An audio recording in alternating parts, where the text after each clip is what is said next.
भगवत गीता में वर्णित कथा के अनुसार जब भी अर्जुन के मन में कोई दुविधा होती थी तो वो श्री कृष्ण के पास पहुंच जाते थे। एक बार की बात है, अर्जुन भगवान श्री कृष्ण के समीप आकर कहा कि वो दुविधा में हैं और इसका जवाब वो श्री कृष्ण से चाहते हैं।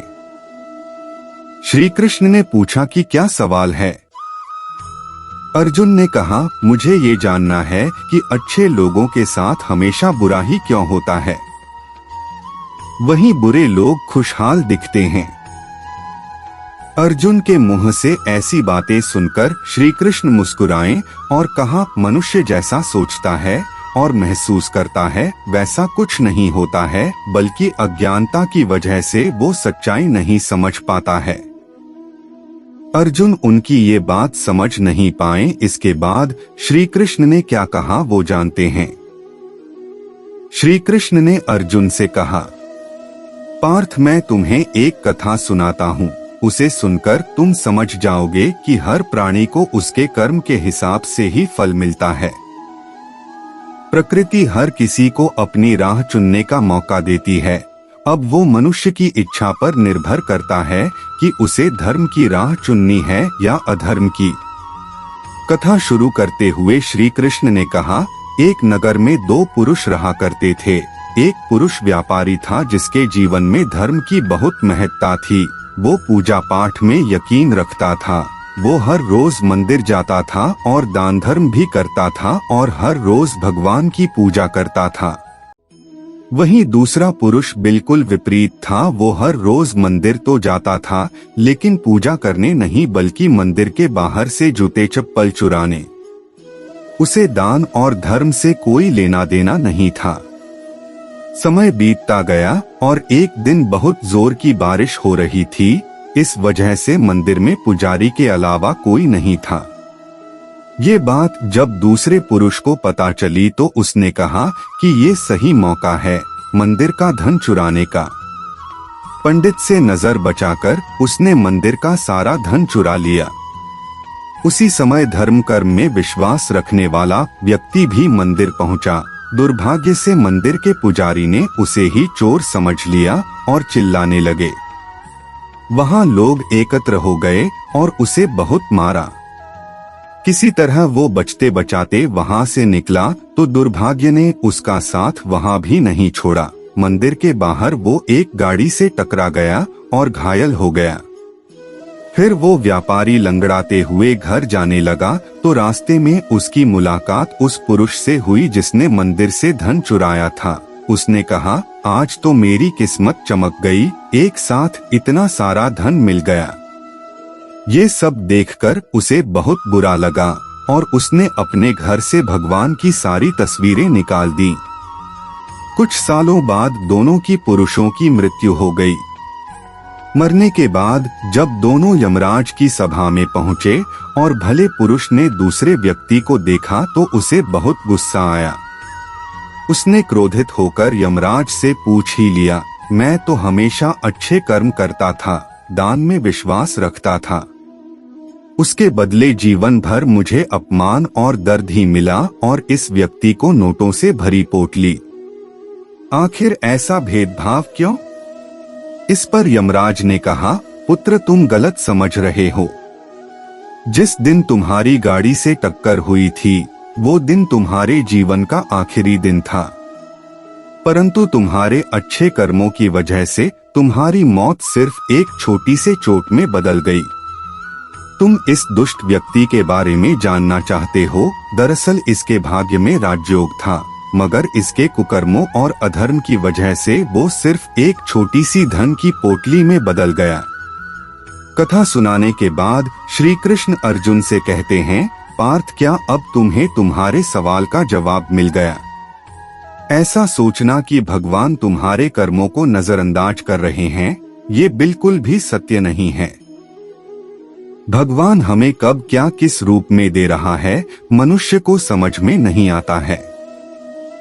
मगर आप अच्छे कर्म करते रहें तो भगवान की कृपा हमेशा बनी रहती है। इसलिए अपने अच्छे कर्मों को बदलना नहीं चाहिए, क्योंकि उसका फल हमें इसी जीवन में मिलता है। इसलिए मनुष्य का फर्ज है कि वो हमेशा अच्छे कर्म करते रहें, क्योंकि श्री कृष्ण ने गीता में भी बताया है कि किसी के द्वारा किया गया कर्म बेकार नहीं जाता है, चाहे वो अच्छा हो या बुरा। मान अपमान, लाभ हानि, खुश हो जाना या दुखी हो जाना, यह सब मन की शरारत है।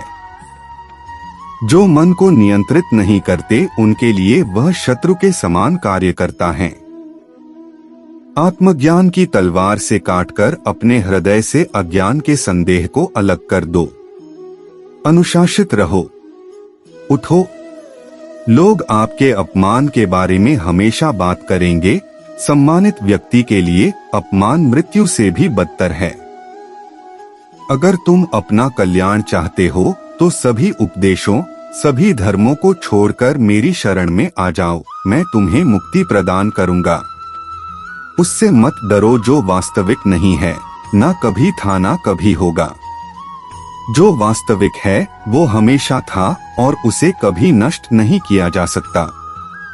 किसी और का काम पूर्णता से करने से कहीं अच्छा है कि अपना काम करें, भले ही उसे अपूर्णता से करना पड़े। मोहग्रस्त होकर अपने कर्तव्य पथ से हट जाना मूर्खता है, क्योंकि इससे ना तो तुम्हें स्वर्ग की प्राप्ति होगी और ना ही तुम्हारी कीर्ति बढ़ेगी। ज्ञानी व्यक्ति को कर्म के प्रतिफल की अपेक्षा कर रहे अज्ञानी व्यक्ति के दिमाग को अस्थिर नहीं करना चाहिए। यदि आप किसी के साथ मित्रता नहीं कर सकते हैं तो उसके साथ शत्रुता भी नहीं करना चाहिए। मन अशांत हो तो उसे नियंत्रित करना कठिन है, लेकिन अभ्यास से इसे वश में किया जा सकता है। जिसे तुम अपना समझकर मग्न हो रहे हो, बस यही प्रसन्नता तुम्हारे दुखों का कारण है। अमीर बनने के लिए एक एक क्षण संग्रह करना पड़ता है, किंतु अमर बनने के लिए एक एक कण बांटना पड़ता है। कृष्ण ने दुष्टों को भी अपनी गलती सुधारने का मौका दिया, क्योंकि वो किसी मनुष्य को नहीं उसके अंदर के बुराई को मारना चाहते थे। बुद्धिमान व्यक्ति को समाज कल्याण के लिए बिना आसक्ति के काम करना चाहिए। जीवन में समय चाहे जैसा भी हो, परिवार के साथ रहो। सुख हो तो बढ़ जाता है और दुख हो तो बट जाता है। ज्ञानी व्यक्ति को कर्म के प्रतिफल की अपेक्षा कर रहे अज्ञानी व्यक्ति के दिमाग को अस्थिर नहीं करना चाहिए। एक बार माफ करके अच्छे बन जाओ, पर दोबारा उसी इंसान पर भरोसा करके बेवकूफ कभी न बनो। हे अर्जुन, मैं भूत, वर्तमान और भविष्य के सभी प्राणियों को जानता हूँ, किंतु वास्तविकता में कोई मुझे नहीं जानता। बहुत विनम्रता चाहिए रिश्तों को निभाने के लिए। छल कपट से तो सिर्फ महाभारत रची जाती है।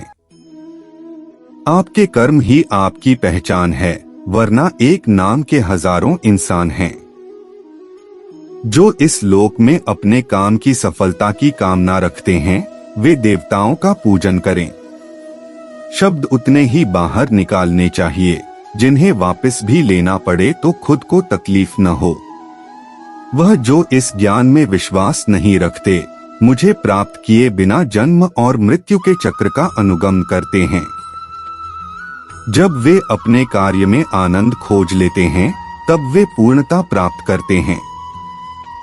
जीवन में कभी भी किसी से अपनी तुलना मत कीजिए, आप जैसे हैं सर्वश्रेष्ठ हैं।